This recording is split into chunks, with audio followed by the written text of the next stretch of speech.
अस्सलाम वालेकुम dear students आज इस वीडियो में हम डिस्कस करेंगे जेके बोस का नया सिलेबस। ठीक, उसके साथ साथ हम क्वेश्चन पेपर का पैटर्न हम यहाँ पर डिस्कस करने वाले हैं। ठीक है, पहले देखिए आप यहाँ पर क्या है, scheme of assessment for class 10th। ठीक है, इसमें है थ्योरी पेपर आपको होगा 80 मार्क्स का। ठीक है, उसके साथ साथ इंटरनल असेसमेंट जो कि आपको स्कूल में ही लिया जाएगा, उसके 20 मार्क्स हैं, जो कि आपके सब्जेक्ट टीचर्स जो होंगे वो आपको 20 मार्क्स का एग्ज़ाम आपको उनके सामने देना होगा। ठीक है, मैंने लिया है इंग्लिश। इसमें है सेक्शन ए में क्या होगा। ठीक है, देखिए यहाँ पर है रीडिंग कंप्रहेंशन। ठीक, इसमें पहला जो क्वेश्चन होगा आपके लिए वो होगा one stanza from the poems to be attempted followed by MCQ। एक स्टेंजा होगा पोएम का, उसके साथ साथ वहाँ पर MCQ क्वेश्चंस होंगे। ठीक है, मल्टीपल चॉइस क्वेश्चंस, और बाकी जो इसमें 5 मार्क्स आपको हैं। ठीक है, पहले क्वेश्चन के 5 मार्क्स, एक मार्क्स का एक क्वेश्चन। ठीक है, क्वेश्चन 2 जो है वो है पैसेज में। ठीक है, about 400 to 500 words to be attempted followed by MCQ comprehension questions. देखिए इसमें आपको क्या होगा, एक पैसेज होगा 400 to 500 वर्ड्स का। ठीक है, उसके साथ साथ आपको MCQ क्वेश्चंस उसमें मिलेंगे आपको। ठीक है, उसमें क्या क्या क्वेश्चंस होंगे, वन वर्ड सब्स्टिट्यूशन है, वोकेबुलरी, इंटरफेरेंस, ठीक है, एनालिसिस।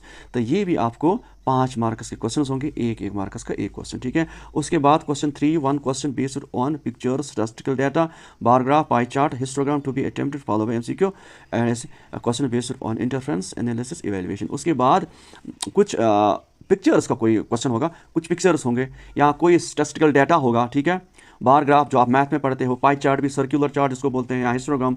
ठीक है, इसमें कुछ आपको डाटा मिलेगा, लेकिन आपको जब आप ये रीड आउट करोगे डाटा को, उसके बाद आपको क्वेश्चंस का आंसर देना होगा, जो कि मल्टीपल चॉइस क्वेश्चंस होंगे। बहुत ज़्यादा आसान है, आप इंशाल्लाह ये कर पाओगे। ठीक है, तो उसके बाद सेक्शन बी में है इंग्लिश का पेपर जो है सेक्शन बी।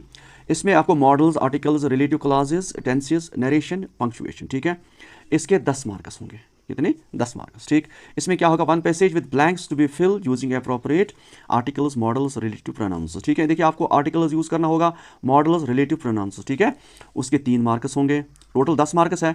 ये डिस्ट्रीब्यूशन ऑफ मार्क्स है, 3 मार्क्स। उसके बाद अगला क्वेश्चन जो होगा, one passage given in direct speech to be converted inversely, उसके 3 मार्क्स होंगे, वो आपको पता होगा। One contextualized passage, story, paragraph to be edited, testing the use of tense, punctuation and articles. यहाँ पर आपको एक यहाँ पर पैसेज दिया हुआ होगा, तो आपको क्या करना है, टेंसेस का यूज़ करना है, पंक्चुएशन का यूज़ करना है, आर्टिकल प्रोनाउंस का। ठीक है, उसके 4 मार्क्स, टोटल हो गए 10 मार्क्स। ठीक है, उसके बाद सेक्शन सी, उसमें 25 मार्क्स है। ठीक है, अब यहाँ पर क्या देखोगे आप क्वेश्चन पेपर में, create right dialogues on given situation with help of hints. यहाँ पर आपको डायलॉग एक दिया जाएगा, और लेकिन साथ साथ हिंट्स भी होंगी, डायलॉग राइटिंग जिसको बोलते हैं। ठीक है, आपने सीखा होगा क्लास में, टीचर ने आपको सिखाया होगा वो। ठीक है, उसके बाद अगला क्वेश्चन जो होगा वो होगा नोट्स राइटिंग। ठीक है, 50 वर्ड्स का, 3 मार्क्स का। ठीक, उसके बाद passage writing with the help of hints, passage आपको लिखना होगा, उसके 2 मार्क्स। ठीक है, कुछ हिंट्स भी होंगे।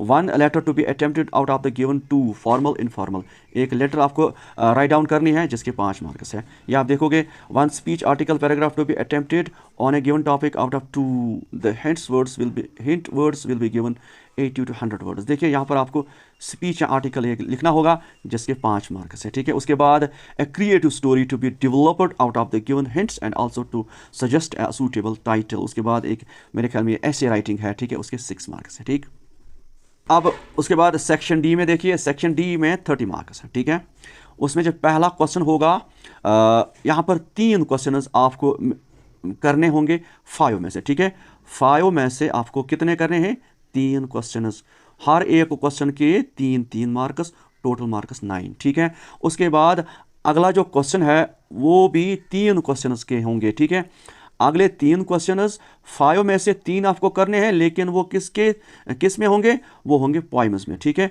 पोएम्स में भी 5 क्वेश्चंस होंगे टोटल, और आपको 3 करने हैं, और हर एक क्वेश्चन के 3 मार्क्स हो गए, 9 मार्क्स। ठीक है, उसके बाद एक लॉन्ग आंसर टाइप क्वेश्चन आपको करना है, लेकिन 3 क्वेश्चंस आपको वहाँ पर होंगे, 3 में से आपको एक करना होगा। ठीक है, 3 में से एक करना है, और उस क्वेश्चन के 6 मार्क्स हैं। ठीक है, आया समझ, 3 में से आपको एक करना होगा। ठीक है, 3 में से एक करना है, और उस क्वेश्चन इसके 6 मार्क्स हैं, ठीक है। आया समझ। क्वेश्चन है करेक्टर स्केच, ठीक है, प्ले में होगा, ठीक है, इसमें आयरनी है, इवेंट है, सिचुएशन है वगैरह, तो ये ओवरऑल करेक्टर स्केच होगा, इसके भी 6 मार्क्स है, ठीक है। अब उसके बाद इंटरनल असेसमेंट में जो आपको 20 मार्क्स करने होंगे वो आपको किस हिसाब से देखने होंगे।